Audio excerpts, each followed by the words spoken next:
Kappel. I'm a Center Associate at the National Center for Ecological Analysis and Synthesis in Santa Barbara, and part of the UCSB Marine Science Institute as well. And I'm glad to have this chance to tell you a little bit about the work that I collaborated on as part of the NOAA Underwater Sound Field Mapping Group.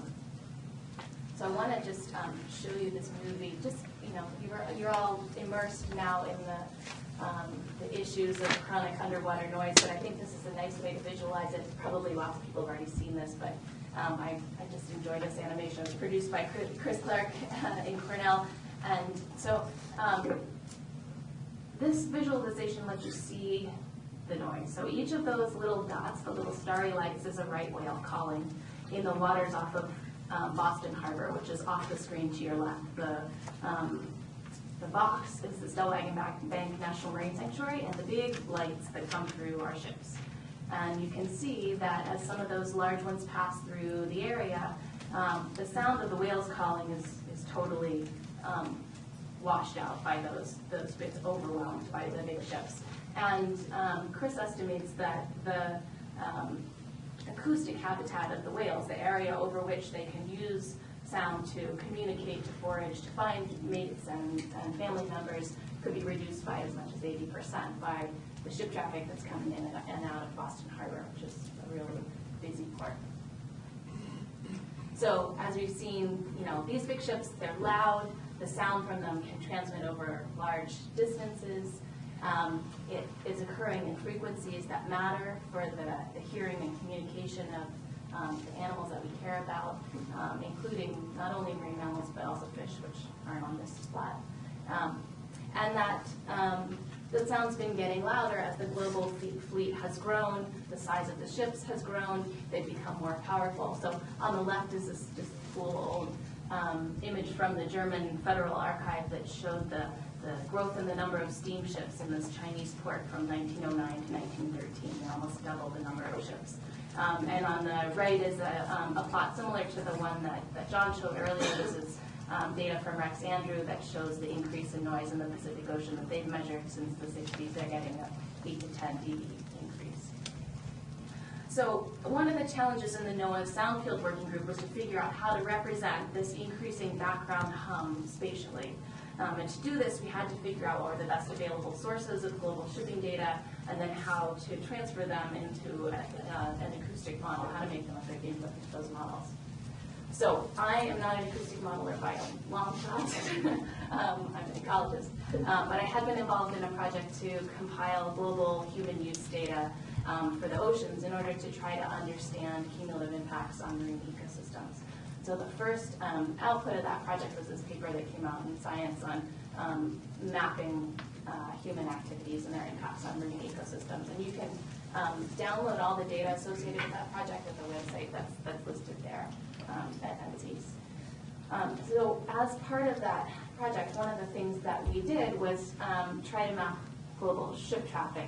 And we relied on data from what's called the Voluntary Observing Ship Scheme, which is a program run by the World Meteorological Organization. And it's basically a way to, a program that's been in place for a long time to opportunistically increase our climatological and oceanographic sampling of the world's oceans by using the ships that are out there, the commercial ships that are trafficking the world's oceans, and to expand the reach of beyond what we can do with research vessels and sensors. So ships that participate in this come from countries from all over the world, and their captains voluntarily report information on sea conditions, weather conditions, and their locations. So it becomes inadvertently becomes this database of ship locations that you can use. So we took advantage of that. We focused on the 2004 data, which happened to be the year that had the best participation. Participation in the VOS program has fallen off since then because of concerns about piracy and proprietary information about ship locations. But that year seemed pretty representative. So we did some quality control on the locations in the database, and then basically just because they have a timestamp, you can connect them chronologically into tracks. And we did some quality control on the tracks to make sure they made sense, they didn't cross land. and then summed up those tracks at a 1 kilometer grid scale for the whole globe. So that was all prior to the Sound Field Working Group. And then in order to try to make those data layers play well with Mike's models, we had to go through some additional processing steps. So the first thing we did was basically we're going to assume that that ships are the major chronic noise source in all regions, and that the SPOS data set is a good representation of shipping traffic. We did some additional work to get in passenger vessels, which weren't very well represented by this data set. I'll talk about that in a minute. So because this data set, because it's voluntary, it's pretty noisy. So we did some resampling to try to kind of average out over that noise and to also reduce the computing requirements. So in the EEZ, we're downsampling it to a 0.1 degree grid and 1 degree grid in the large ocean basins offshore. The 2004 fleet was about 11% of the global fleet participating. So we're scaled up to match the number of large commercial vessels. We're focused on ships over 500 gross tons. And then we had to sort of classify these ships into types in order to be able to assign source levels. Now for this, we don't always know the identity of the ship. We don't have all that kind of detailed information like Megan had for the Santa Barbara Channel. So we've had to be fairly crude about assigning source levels. And I'm interested to see how much variation Megan's getting in her results when you have much better information about source levels when you think about how the implications of that for this. But at this scale, we had to just kind of go simply. And then we estimate the residence time in a grid cell based on the average speed of a ship of that type. So just to walk through the piece about assigning source levels real quickly, we're using these source level curves that come from the Andes model, which is based on a Navy model. Basically, you've got 5 different ship types. So they're in the model, in the Andes model, they're called super tankers, large tankers, merchant vessels, tankers, and fishing vessels. We got some information to let us know that those are really just categories based on length, not so much the characteristics of the ship type. So then we went back to what information we could get about the composition of the global fleet and tried to assign it to these length categories. So we end up with basically a focus on these 2 size categories and some rough estimates that about 82% of them are in that larger category and 18% in the 120 to 200 meters category. So we focused on those 2 source level curves for our modeling. So we just scaled up the densities to get to the 2011 fleet size and assigned 82% of them to that smaller sort of mid-sized ship category and 18% to the larger category with the speeds that are shown here. So we're making a bunch of assumptions here and simplifying a bit.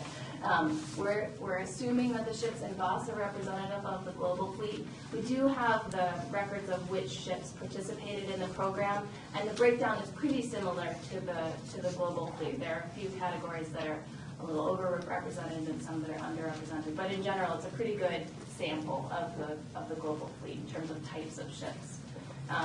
And we think in terms of where they're going as well. So we're assuming that they're capturing the basic spatial pattern.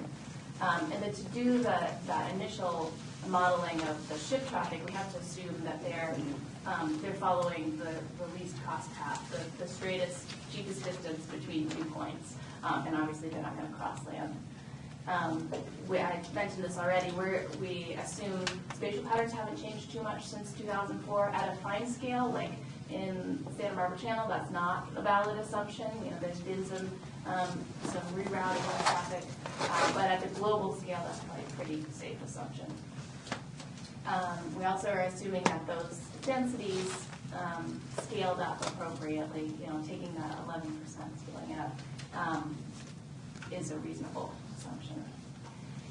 But we know that VOS is full of problems, right? It's voluntary, so the captains probably do most of the reporting when they're not busy doing other things. So it undersamples when you get close to ports and areas of high traffic that are busy, where they've got to focus on navigating and not uploading data. It is, it's a program that's got variable participation across different countries, so there may be parts of the world that are undersampled by this. But at the moment, it's kind of the best we've got in terms of a global database of ship traffic out into the wide ocean basins, as well as close to shore. We'll talk about some next steps in a minute for improving that.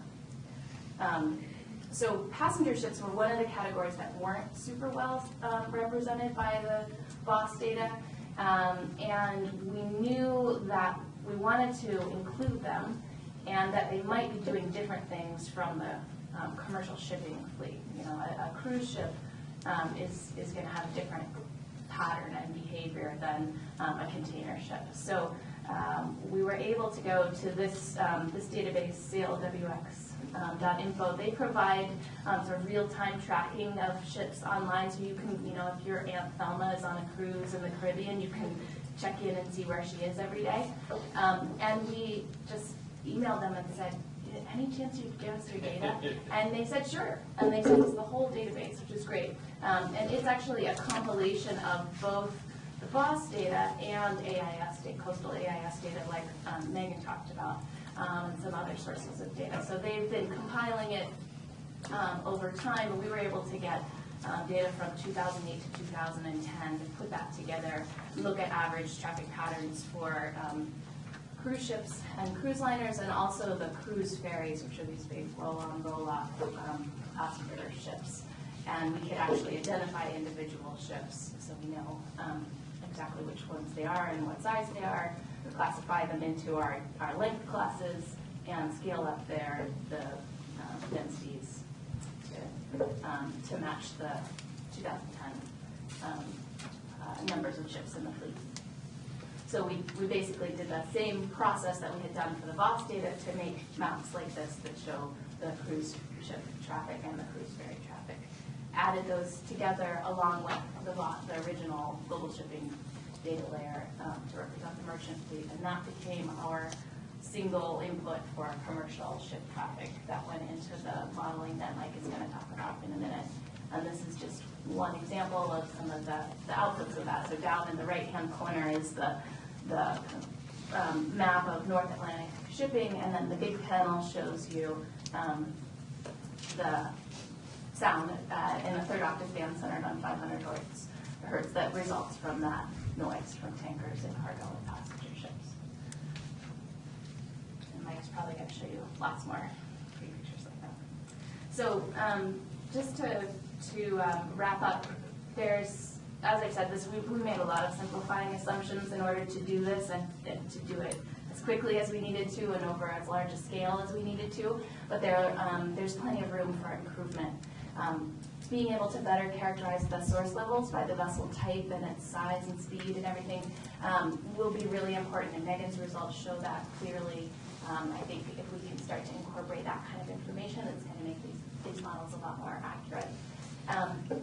The second thing is that we're getting to the point now where the AIS data is widely available enough that you can begin to integrate it with the VOS data in almost real time. So the U.S. Coast Guard is compiling AIS for the whole U.S. EEZ and starting to reuse that. And there are lots of people now, probably lots of people in this room, who are working on processing that data and asking interesting research questions with it. And that's definitely where mapping of ship traffic is going. But the VOS still gives you this offshore component if you don't have the coastal AIS available to fill in the gaps of what's happening out there far from shore. So thanks to you all for listening, and thanks to my collaborators, especially to Sean Walbridge at NCS, who's now at Esri, who did developed a lot of these ship track data sets, and to Laurel and Mike at HLS, and Leila and Megan for providing AIS data that underpinned a bunch of this.